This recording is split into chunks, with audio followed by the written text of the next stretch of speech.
Welcome to Feed Dump, where as you can see we have a new set.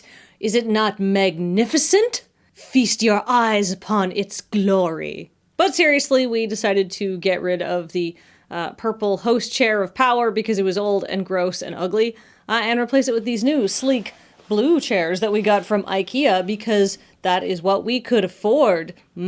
Yes. And welcome to Feed Dump, where we are all IKEA furniture this week. I am the Nils, which is this very brand of chair. Reasonably priced, surprisingly comfortable. Joining me this week is the Kallax. I stack nicely. And actually, I guess the Nils and the Kallax are the only two models of IKEA furniture here. So Beej, you just get to make up what you are. I am Beej, and it takes 4 nondescript man blobs with an Allen wrench to assemble me.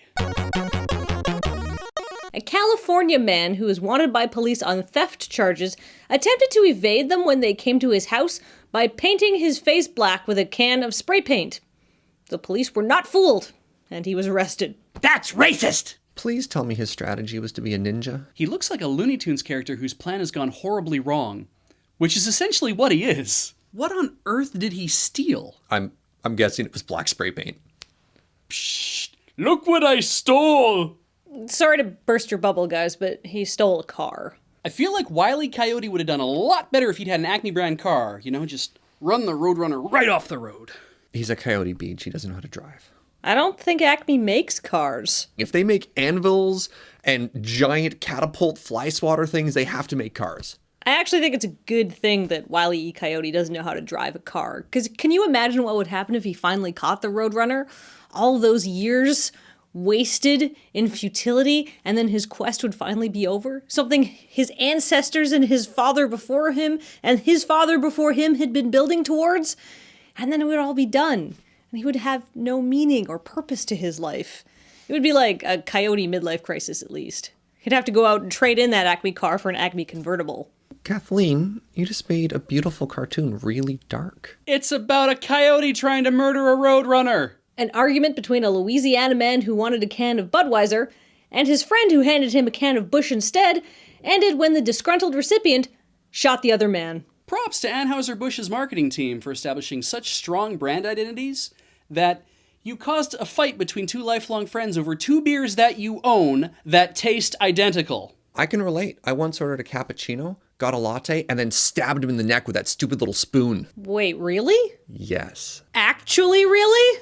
No. Where were they drinking where they were allowed to have guns? Oh, right, America. Witnesses described the incident to police, which began with the 2 men arguing over the respective merits of their preferred brands of beer, and then it escalated and ended with one man shooting the other man in the arm with a shotgun. Witnesses and a shotgun? Where do you go that those intersect? America. When you're arguing about your favorite kind of beer, you either gotta go hard or go home. They were at home. Oh. Then go hard. Serge, you feeling okay? I'm feeling fine. Why would you ask? Residents of a Charlotte, North Carolina neighborhood are annoyed because they have a neighbor who likes to stand with his front door open and his penis hanging out while he's buck naked. But police can't do anything about it because he's on his own property. Apparently this guy just opens up his door and lets it all hang out a few times a week. He's been at this for nearly 10 years. You know, last time I was here, Kathleen, you did a story about a man's ambition, and here we are again. No, Beej, that was your ambition. Wait, what was it? A man being able to sit outside and unload his bowels surrounded by nothing but the air God gave him, and a bus stop. I really thought you'd be on my side for that one. No. Never. No.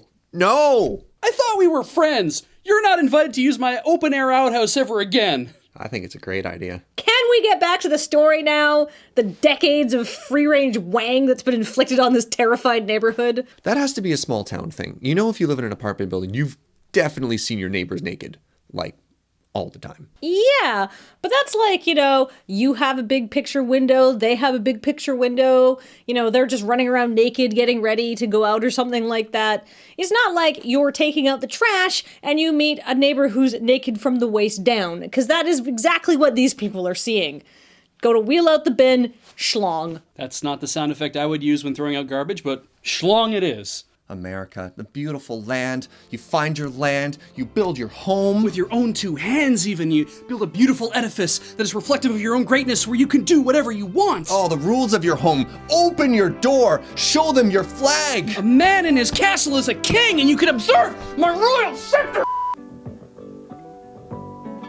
Beej, how many episodes have ended with you trying to take off your pants? About 4, I think. Super!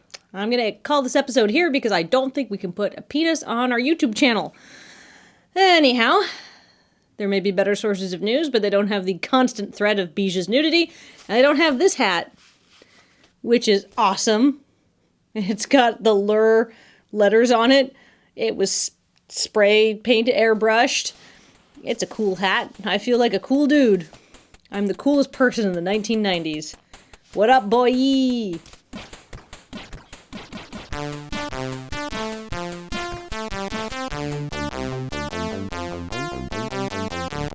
looks like one of the cartoon characters who got hit by an exploding cigar. Just... That's my impression of his face.